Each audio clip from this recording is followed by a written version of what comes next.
My favorite segment of all time.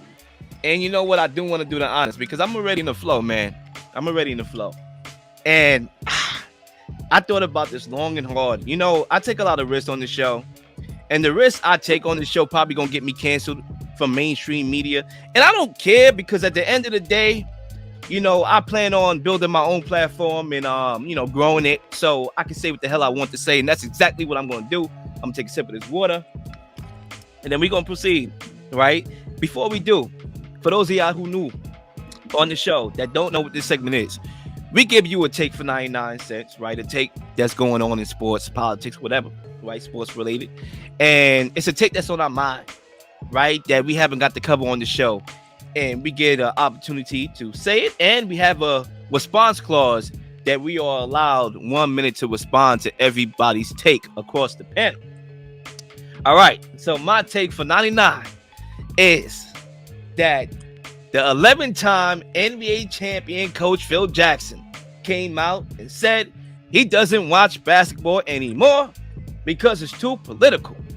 Okay. We are talking about one of the greatest coaches of all time. He won 6 NBA championships with Michael Jordan and the Bulls in the 90s, won 5 more with Shaq and Kobe.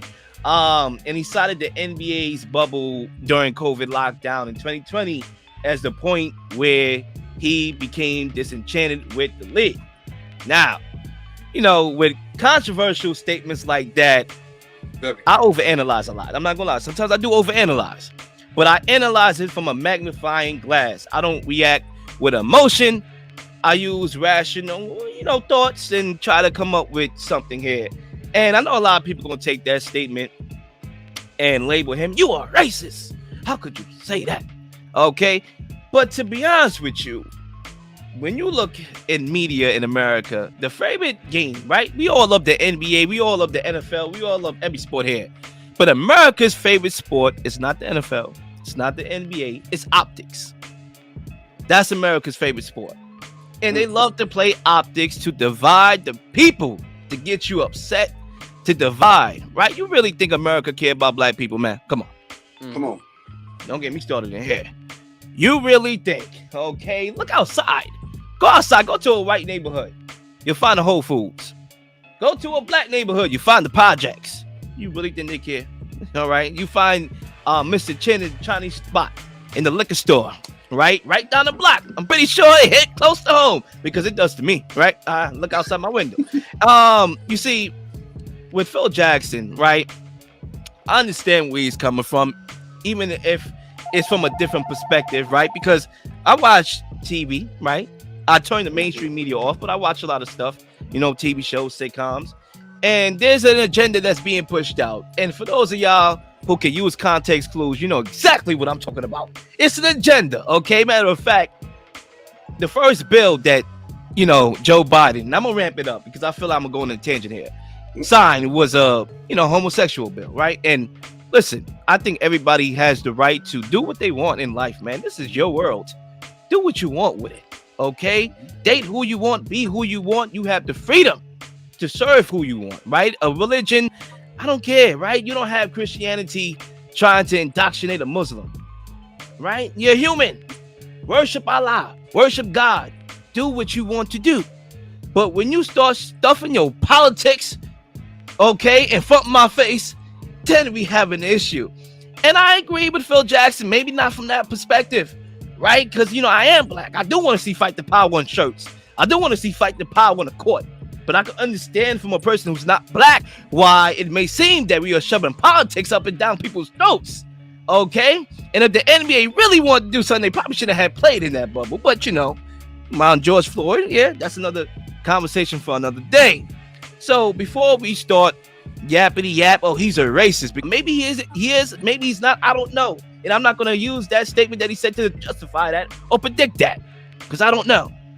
But what I do agree with is that we don't need to force politics down people's throats. Whatever you believe, you believe. Whatever you want to do, you should do. Just leave me the hell out of it. And that's my take for 99. Peace out. Real quick, I definitely want to use my minute clause real quick to respond to that. Not disagree at all, but respond to that. 1, Phill Jackson's an asshole.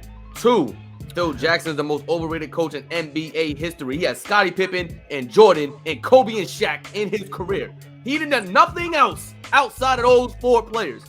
Number 3, he is the worst general manager the NBA history has ever seen with the New York Knicks and what he did to that damn team. He doesn't know how to spot talent. He can't eye him. Frank Ntilikina, Kristaps Porzingis, Jerry Grant. Who is this guy talking about right now? Talking about, I don't watch the league no more. No, we don't watch you no more. You don't know the game of basketball. You don't know it. Clearly you don't. You rode the damn coattails of Michael Jordan, Scottie Pippen, Kobe, and Shaq. 4 of the most dominant basketball players we've ever seen in NBA history. And you're talking about coaching? What? You can show me what you've done without him. Show me what you've done without him. You used to coach in Puerto Rico. He had a whole Puerto Rican thing. Didn't do well. Show me what you did without him. I'm going with Phill Jackson. Talking about NBA. I'm tired of him talking. I'm done with him. Yo, all right. Listen, that was a lot right there.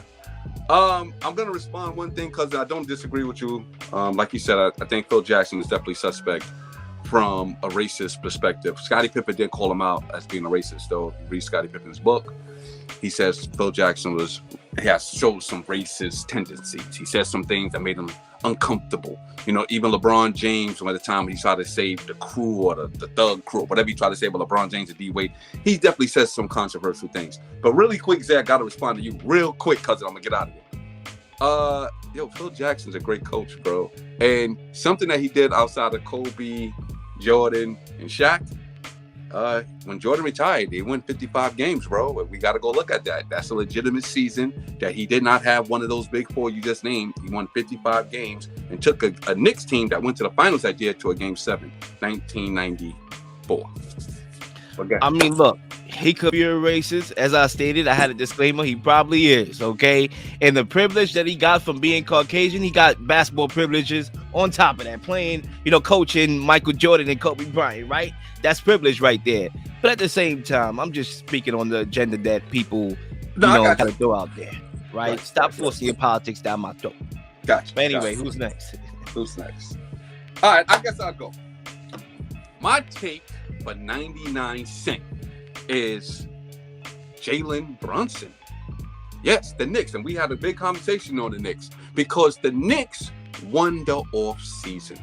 Jalen Brunson was the prize of the offseason. With all the moves made in the NBA, all the players moving all over the place, even during the regular season, people was moving from Kevin Durant to Kyrie Irving to what? Jalen Brunson was the prize. He's not the most athletic. He can't run the fastest. He don't jump the furthest. He don't do all of these things. He don't got the biggest and the widest physical attributes.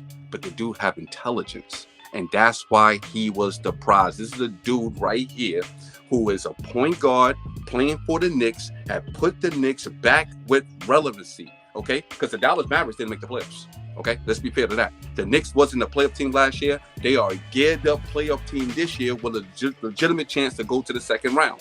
Jalen Brunson was the prize. So when everybody's looking about trying to restock their franchises, they need to be going for smart, intelligent NBA players instead of the physical attributes of the NBA players. Who could jump the furthest? Who could run the fastest? Who got the better jump shot? Who got the better crossover? All of these nice little glimmering toys that you like to look at, you forget about the fundamentals. And the fundamentals is basketball IQ with heart. And that's Jalen Brunson, the prize of the NBA season.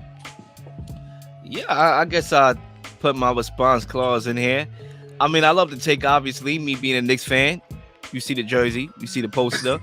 I mean, listen, man, I never disliked the move, even when people were saying overpay. We needed a point guard, and watching this Knicks team with him at the helm, it really gives me a feeling that I never had. Like, even in the Carmelo days, right, when he was averaging 20 a game, this right here feels different. Like, we feel like we got a leader, not just a scorer. Like, Carmelo was a guy who loved to score. We got a guy who loves to get everybody involved. And even when he's going off and he can give you a 40 burger, he'll opt to get his teammates involved. That's the type of leadership that Dallas is missing in what we have right now.